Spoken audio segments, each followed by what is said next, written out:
আমি যেহেতু সাইন করেছি তার মানে আমারও অ্যাপ্রুভাল আছে, মা বাবার আমার আঙ্কেলেরও অ্যাপ্রুভাল আছে।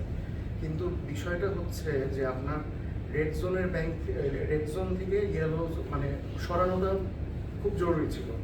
কারণ মাঝখানে যে ডকুমেন্টেশন বা নেগোসিয়েশন হয়েছে, আমাদের আরেকজন সিগনেটরি এটা আগেও ক্লিয়ার করেছে, যেই পর্যায়ে আমাদের কাছে আসছে সব ডকুমেন্টেশন এবং ব্যাংকের সাথে যে নেগোসিয়েশনগুলো অলরেডি ডান, ওই শেষ মুহূর্তে আমাদের কাছে আসছে।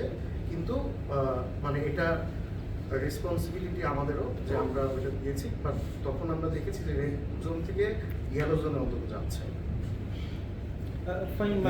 কতটুকু আপনি যেহেতু ফাইন্যান্সে আছেন, এটা আপনার আমি তো তখন ছিলাম না, মানে এটা ফারুক ভাই ফাইন্যান্সের, আমরা কিন্তু সিগনেটরি, ফাইন্যান্স ডিপার্টমেন্ট তখনও আমার না 21শে জানুয়ারির আগে।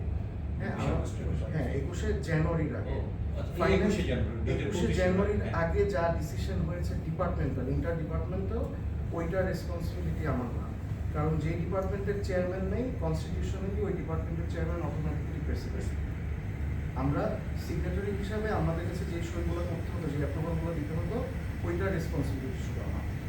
তার মানে এইটার কি কোনো বেস আপনি কি দেখেন কিনা যে কথা? এইটা আমি প্রপারলি দেখে আপনাকে মানে বলতে হবে।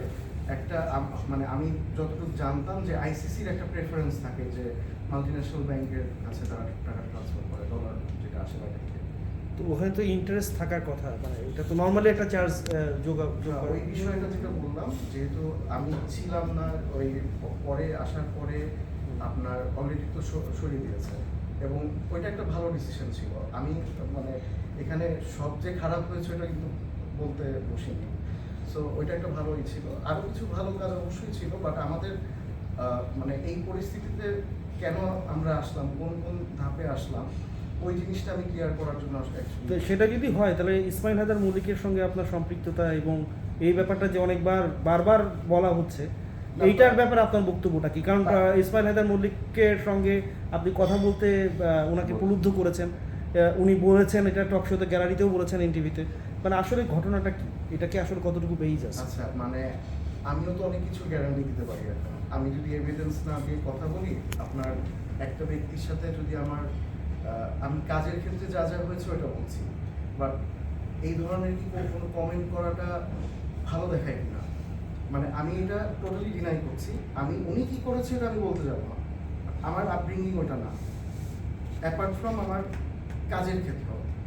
আর ওইটা যেটা বলছে এই আমলে, এটা সবচেয়ে একটা মানুষকে বিতর্কিত করার জন্য এটা ইজিয়েস্ট উপায়, যে আগের মানুষদের সাথে সম্পর্ক ছিল, তো এটা কেন করেছে আপনারা নিজেদের কাছে প্রশ্ন করেন। অ্যান্সারটা যেহেতু বুঝতে পারছি যে আপনার সঙ্গে সম্পৃক্ততা ছিল না বা এরকম, আপনারা যেহেতু শুনেছেন, এটা তো আমার জানা নেই মিটিং হয়েছিল কিনা, অনেক কিছু গুঞ্জন শোনা যায়, বাট এটার কনফার্মেশন তো আমি দিতে পারবো না। এটা আপনারা জায়গা থেকে আমার মনে হয় আপনারা বের করতে পারবেন চাইলে এটা।